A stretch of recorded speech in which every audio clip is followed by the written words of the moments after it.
नमस्कार दोस्तों, मैं केसी साहू सर आप सबका स्वागत करता हूं आपका ही अपना चैनल केसी सर के क्लासेस में। आइए दोस्तों, आज हम कार्बनिक रसायन के बारे में चर्चा करते हैं। दोस्तों, यदि आपको कार्बनिक रसायन को समझना है तो आज का वीडियो बहुत ही महत्वपूर्ण है, क्योंकि आज मैं बहुत लंबा वीडियो नहीं बनाऊंगा, बहुत ही छोटा सा वीडियो बनाऊंगा, लेकिन ये कार्बनिक रसायन की जड़ है दोस्तों। जैसे अगर आपको गणित पढ़ना है तो गणित की जो मूल संक्रियाएं जो होती है, 4 संक्रिया, यदि आपको 4 संक्रिया नहीं पता है तो क्या आपको गणित समझ आएगा? यदि आपको गणित समझना है तो 10 तक का पढ़ा याद होना चाहिए और गणित की सारी संक्रियाएं याद होनी चाहिए। उसी प्रकार यदि आपको केमिस्ट्री समझना है, उस केमिस्ट्री में यदि आपको ऑर्गेनिक केमिस्ट्री समझना है तो आपको ये आज का जो वीडियो बताया जा रहा है उनको बहुत ध्यान से सुनिएगा, क्योंकि आज हम पढ़ेंगे जो कार्बन की जो सजातीय श्रेणी होती है, जी हाँ, हाइड्रोकार्बन जिनको बोलते हैं, उनके बारे में हम लोग पढ़ने वाले हैं दोस्तों एक बात और बता दूं, कई लोग कार्बनिक रसायन और अकार्बनिक रसायन क्या है इसमें कंफ्यूज रहते हैं।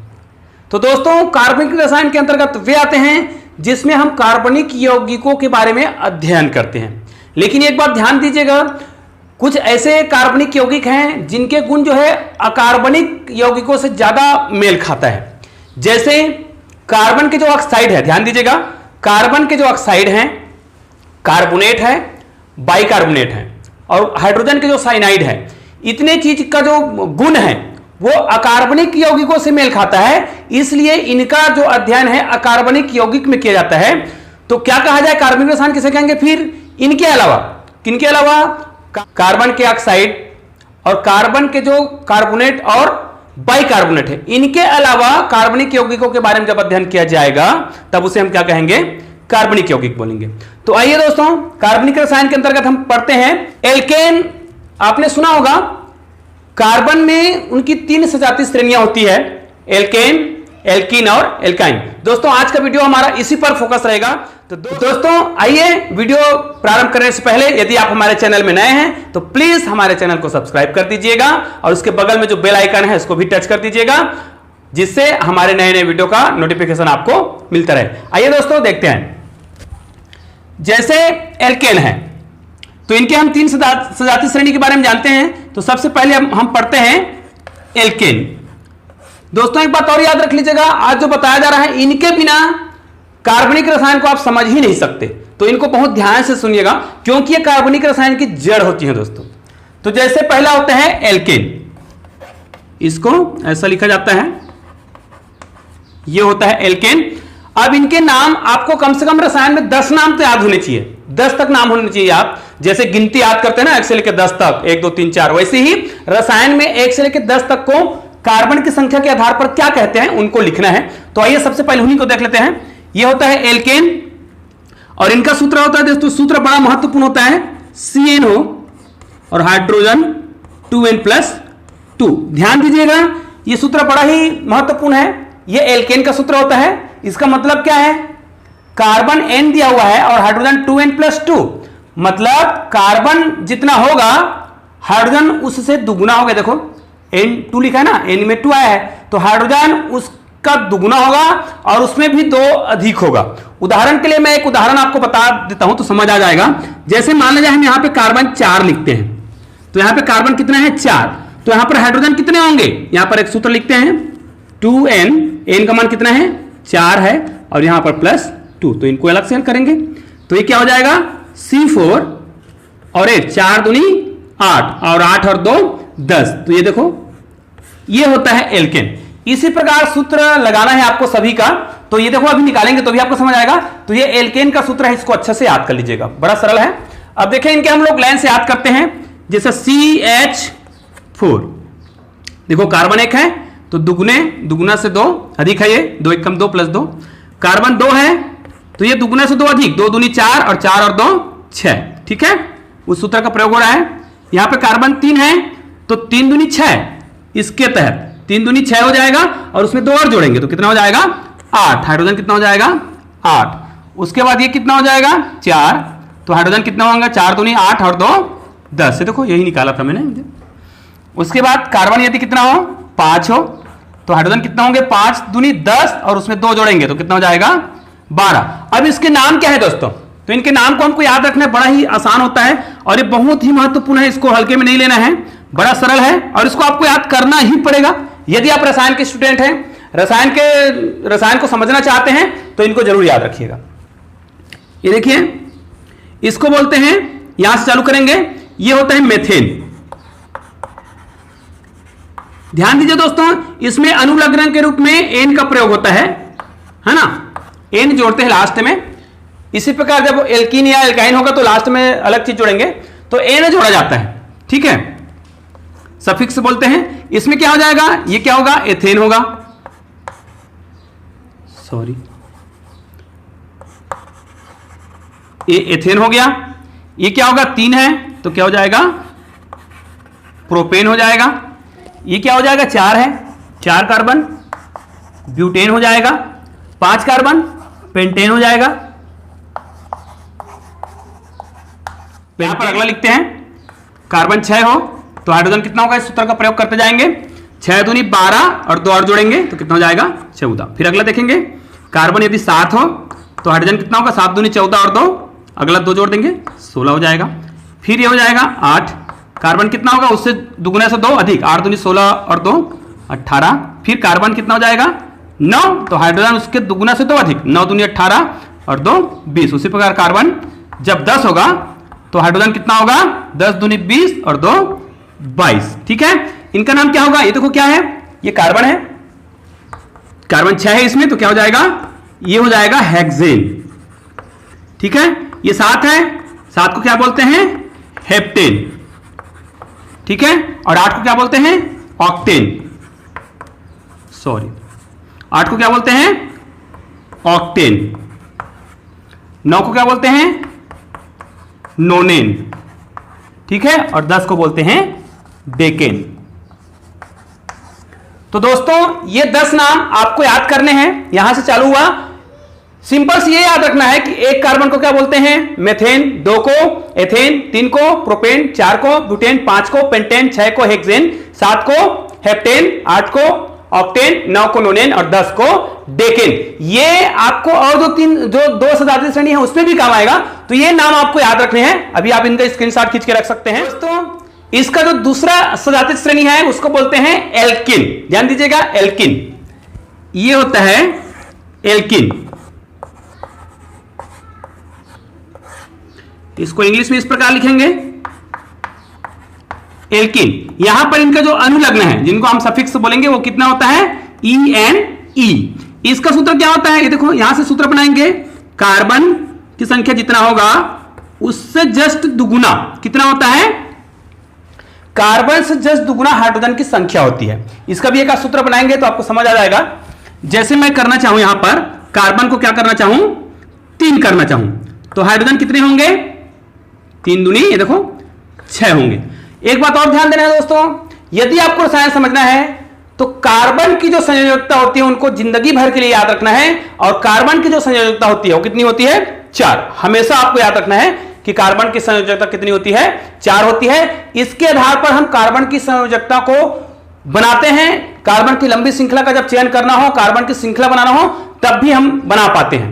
तो ये कार्बन की श्रृंखला के आधार पर ही हम इनको कर पाते हैं। जैसे इसको मुझे लिखना है तो देखो कितने कार्बन है, 3।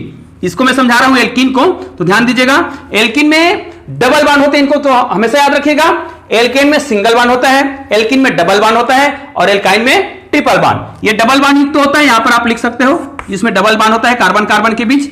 जैसे देखो ये कार्बन है, आपके पास कितने कार्बन है, इसमें 3 कार्बन है। अब हमको कितने हाइड्रोजन लिखना है, 6। और अभी बताया गया है कि कार्बन की जो संयोजकता होती है वो हमेशा 4 होती है, हमेशा सभी कार्बनों में, तो इसको हमेशा याद रखना है। अब देखो कार्बन की संयोजकता को हमको 4 भी करना है और ये 6 हाइड्रोजन को लिखना है, और तीनों कार्बन की संयोजकता कितनी हो जाना चाहिए, 4 हो जाना चाहिए। तो मान लीजिए हम यहां पर एक हाइड्रोजन लिखते हैं, यहां पर एक हाइड्रोजन लिखते हैं। ऐसा करने से देखो आपके पास हाइड्रोजन कितने बचे हैं, 2 यूज हुआ है, तो 4 तो बचे ही हैं। तो ऐसा करते हैं, एक साइड 3 कर दिए। ऐसा करने से इस कार्बन की संयोजकता कितनी हो गई, 4 हो गई। इसको ऐसा लिखा जाए, ज्यादा समझ आएगा आपको। ये देखो यहां पर और यहां पर, देखो 1 2 3 और 4। ये देखो इस कार्बन की संयोजकता मतलब 4 तरफ से जुड़ा हुआ हाइड्रोजन से, मतलब इनकी संयोजकता कितनी हो गई, 4 हो गई। लेकिन इस कार्बन की संयोजकता कितनी हुई है, 1 और 2, और इसका भी वही 1 और 2 ही हुआ है। तो हमारे पास कितने हाइड्रोजन बचे हैं, अभी 3 बचे हुए हैं। तो यदि यहां पर 2 हाइड्रोजन कर दिया जाए, ध्यान दीजिएगा, 2 हाइड्रोजन कर दिया जाए, इसको मैं ऐसा लिख देता हूं समझने के लिए। ये देखो, यदि 2 हाइड्रोजन ऐसा कर दिया जाए तो हमारे पास हाइड्रोजन कितने हुए? 1 2 3 4 5, एक हाइड्रोजन और बचा है। अगर इस एक हाइड्रोजन को मैं यहां रखता हूं, ध्यान दीजिएगा, समझा रहा हूं, तो ये गलत हो जाएगा। 1 2 3 4, इनकी तो संयोजकता 4 हो गई, लेकिन इनका कितना हो गया? 2, और इसमें अब हाइड्रोजन रख भी नहीं सकते क्योंकि हमारे पास सही हाइड्रोजन है। तो हाइड्रोजन को यहां ना रखा जाए, एक हाइड्रोजन को यदि यहां रख दिया जाए, ध्यान से सुनो, ठीक है, और यहां पर डबल बॉन्ड लगा दिया जाए, ध्यान से सुनिएगा, तो इस कार्बन की संयोजकता 4 हो गई, 1 2 3 4 हो गया। अब इस कार्बन की भी संयोजकता 4 हो गई, देखो 1 2 3 और ये हाइड्रोजन करके 4, ये हाइड्रोजन को अलग ऐसा लिखा जाए तो आपको समझ आ जाएगा। ये देखो, तो इनके 4 हो गए, इनके भी 4 हो गए, देखो, और इनके भी 4 हो गए, 1 2 3 और 4, इसी को बोलते हैं कार्बन की संयोजकता। तो देखो इसमें कहीं ना कहीं डबल बॉन्ड आया ना, और यही डबल बॉन्ड क्या कहलाता है दोस्तों? ये जो डबल बॉन्ड होता है उसको ही क्या बोलते हैं? एल्कीन। जहां भी डबल बॉन्ड आएगा उसको क्या बोलते हैं? एल्कीन। तो ध्यान दीजिएगा, आपको डबल बॉन्ड लगाना है या ट्रिपल बॉन्ड लगाना है, रटने की बिल्कुल भी आवश्यकता नहीं है। आपको केवल एक ही चीज याद रखना है, कार्बन की संयोजकता 4 होती है, ठीक है। अगर आपको कार्बन की संयोजकता याद है तो आपको कभी भी एल्केन, एल्कीन और एल्काइन में पहचान करने में बिल्कुल भी दिक्कत नहीं आएगा, बिल्कुल मेरा विश्वास रखिएगा। तो आइए तीसरा देखते हैं। तीसरा,